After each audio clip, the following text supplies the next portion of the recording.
All right, the Detroit Lions absolutely nailed the draft, and we're going to break all of the draft picks down probably in another video. Of course, in another video. But in this video, I want to talk about after the draft, the Lions get the best available wide receiver, and wide receiver was an area that we didn't address that we need to just with Josh Reynolds leaving. So before we get into that, let me know in the comments your favorite draft pick. Um, Mine is Rakestraw, just because I didn't think we would get him. I didn't think we would go that way.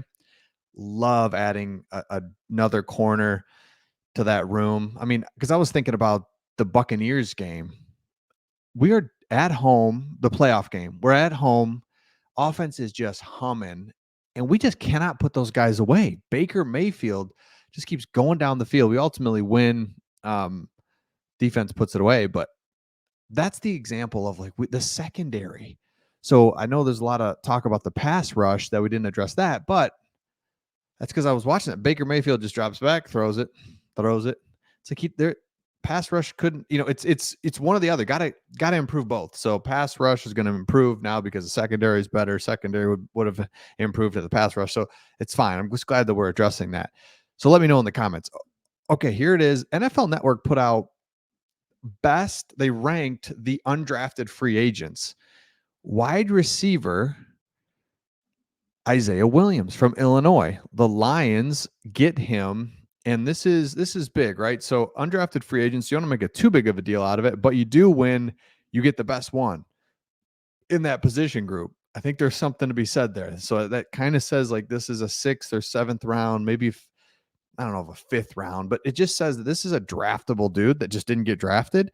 And now he goes to the Lions. And so you're like, okay, why didn't he get drafted? Well, first thing, if you look at it, he's undersized, kind of measurables aren't there. 5'9, 182. So it's like, all right, what is he? A burner, speedster? No, 40-yard dash wasn't great. Vertical jump, solid. So just kind of measurables overall aren't super great. And usually when you're smaller, you're super quick. Or if you're a bigger guy, there's something that you have. But the prospect grade is that he has the talent to be an above average backup, kind of a depth piece. Okay, fine. So if you kind of look deeper at this guy, here's the situation with him. He led the Big Ten in receptions last year. The Big Ten, love seeing that. He was an all Big Ten first team, a team captain, and he was honorable mention as a return specialist as well. So the Lions are getting a guy that not only is a good wide receiver, good hands, great hands. I love that part, but he's also got the return aspect as well. And so the Lions kind of remember the kickoff is coming back into the league. So it's like, oh yeah, we need guys. That's right. So I love this pickup from the standpoint of he's the best available. And you look at some of the other names on this list, um, like Jalen Coker from Holy Cross. Like, no offense, I don't know anything about him, but give me a player from a good conference. Illinois, by the way, like who's their quarterback, right? Who's and they were actually pretty good there for a couple of years. But again, no offense to Illinois, but did he have the best quarterback throwing to him? Did he have, so get him into a pro style, get him into where he can move around. And remember, Amon-Ra St. Brown didn't have the best 40 time. I'm not calling him Amon-Ra St. Brown, but you know what I'm saying? Like 40 time is a huge deal, but it also isn't either.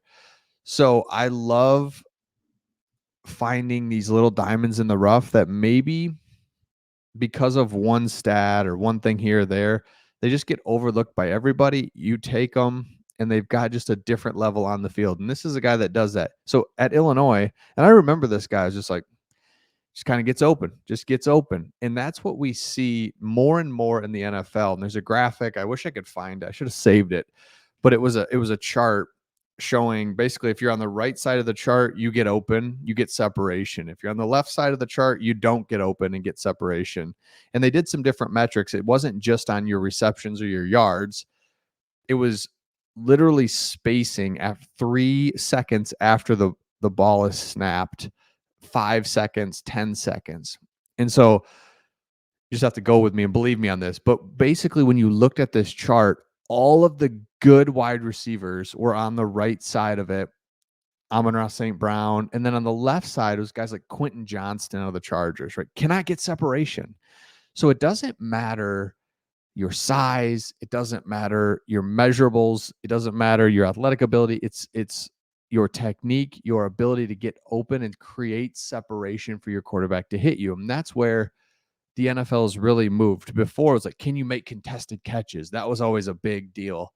Now it's like, no, we don't want that. We don't want you making contested catches. We want you boom, boom, boom, a little slant, catch it after 5 yards and run it up for another 12, a 17-yard gain. That's where the NFL is. And that's where you see the jet motion, scheming guys open. You saw Puka Nacua in the playoff game where he's doing a jet motion. Things are going across. He's stopping there. Linemen are coming out and blocking in front of him. He catches a 1-yard pass, sneaks up, 14-yard gain. You're like, dude, that's what teams are looking for. So if he is that, then it's like, let's go. If he can't get separation, speed's the thing, we'll get him in camp, realize it's not there, then it's not there. But I mean, come on.